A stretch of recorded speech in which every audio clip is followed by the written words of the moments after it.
Hello guys, pag-usapan lang natin ang breaking news na exclusive nga naman guys na pinag-uusapan ng mga netizens. Siyempre guys, ang patungkol umano kay Catherine Bernardo. Pamilya ni Catherine Bernardo, walang alam, nag-uusap na sila ni Daniel Padilla. Magagalit kaya sila kay Catherine Bernardo. Na alam naman natin kasi guys, ang pamilyang Bernardo ay galit na galit kay Daniel Padilla. Ito ba ay kayang ilihim ni Catherine Bernardo tulad ng ginagawa niya noon? Na alam naman natin guys, noong si Catherine Bernardo ay nagkulong ng 3 araw, doon pa lang nalaman ni Mami Min Bernardo at Daddy Teddy Bernardo ang patungkol umano sa lahat ng mga kasalanan ginawa ni Daniel Padilla kay Catherine Bernardo. Ito ba ay kaya niyang ilihim sa kanyang pamilya dahil wala tayo umanong naririnig na usap-usapan sa lahat ng social media na pinipigilan ng pamilyang Bernardo si Catherine Bernardo. Kasi alam naman natin guys, no, si Catherine Bernardo ay tahimik lang. Kaya niyang itago lahat ng mga lihim niya dahil mahal na mahal niya noon si Daniel Padilla at ayaw niya umanong masira ang tiwala ng mga taong alam naman natin na binuo ng Katniel, ang Katniel Fans Club. Kasi magagalit nga naman kasi sila kung si Catherine Bernardo ay makikipag-iwalay ito kay Daniel Padilla. Pero ang hindi nating inaasahan, dahil naririnig nating umanong nag-uusap na sila, ano na kaya ang ganap kina Catherine Bernardo at Daniel Padilla, lalong-lalo na kay Alden Richard. Ano na kaya guys ang sasabihin umano ni Alden Richard kay Catherine Bernardo? Ang tambalan kat din ba ay hanggang promotion lang at hanggang love team lang? Pero itong naririnig natin ito ay talagang patunay lamang na talagang merong tumutulong umano kina Catherine Bernardo at Daniel Padilla na malapit umano sa kanila ayon kay Christy Permin. At ang bali-balita, wala pang alam ang pamilyang Bernardo patungkol umano sa nangyayaring nag-uusap na sina Daniel Padilla at Catherine Bernardo. Siyempre, alam naman natin guys, no?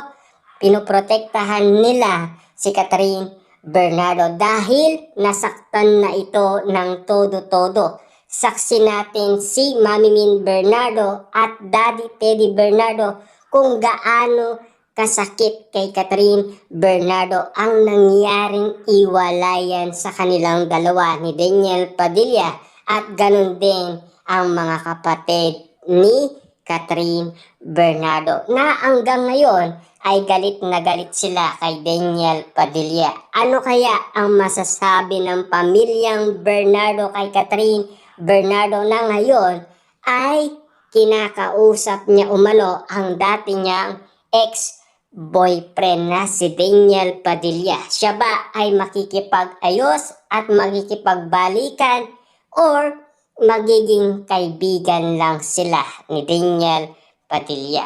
At ano ang balak ni Catherine Bernardo sa kanyang nararamdaman umano kay Alden Richard? Ito ba ay maglalaho na unti-unti? Dahil alam naman natin guys, ang pagmamahalan Katniel ay nagtagal ng 11 years.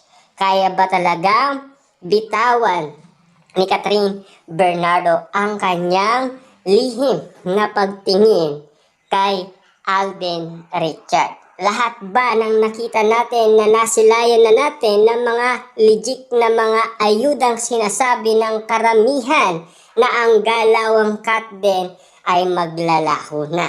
Ibig sabihin, ang Katniel na ang latest update ngayon. Ang tanong, mapapanood na nga ba natin ang ayaw ibigay ni Direk Cathy sa lahat ng mga artista. Ito ay nakasalalay lang kina Catherine Bernardo at Alden Richard na After Forever na movie na gagawin sana nila after ng Hello, Love, Goodbye. Na alam naman natin guys, magkasunod sana ang movie nina Katben at ang Katniel. Kaso nga lang guys, nag-iwalay kasi kaya nga naman naputol ang nasabing movie ng Katniel. Kaso nga lang guys, merong bali-balita na iisang lugar lang ang tagpuan ng Katden. Na alam naman natin, iisa lang daw ang shooting na ginawa nina Alden Richard at Catherine Bernardo. At ang bali-balita pa dyan, di ba? May isang restaurant na isang lugar na makikita si Alden Richard at kapansin-pansin ang pamangkin ni Catherine Bernardo. Ano nga ba talaga ang makatotohanan na chika na nangyayari umano ngayon na pinag-uusapan patungkol umano sa Katniel at sa Katden? Patunay lang yan guys na sinasabi nila noon na bet na daw ng pamilyang Bernardo si Alden Richard. Unti-unti na nga bang maglalaho ang pagtingin nila kay Alden Richard. Kanino nila ibabalin ang atensyon nila? Kay Daniel Padilla ba? Or kay Alden Richard? Ano na nga ba talaga ang mangyayari kina Catherine Bernardo at Alden Richard? Ngayon tahimik na tahimik sila at lalong-lalo na hindi na masusundan umano ang nasabing part 3 ng Hello, Love, Goodbye at Hello, Love Again. Ano na kaya guys ang patunay na nangyayari umano sa buhay pag-ibig ni Catherine Bernardo na tanging siya lang ang pwedeng makasagot kung sino ang kanyang pipiliin? Sino nga ba sa paniniwala ninyo na ang pipiliin ni Catherine Bernardo ay si Daniel Padilla ba or si Alden Richard? Na alam naman natin guys at narinig na natin si Catherine Bernardo ang lahat ng mga tawag niya kay Alden Richard, mahal, let's go, love, mahal, love. Yan kasi ang naririnig natin na tawag ni Catherine Bernardo kay Alden Richard. Ito ba ay pansamantala lamang at hanggang promotion lang?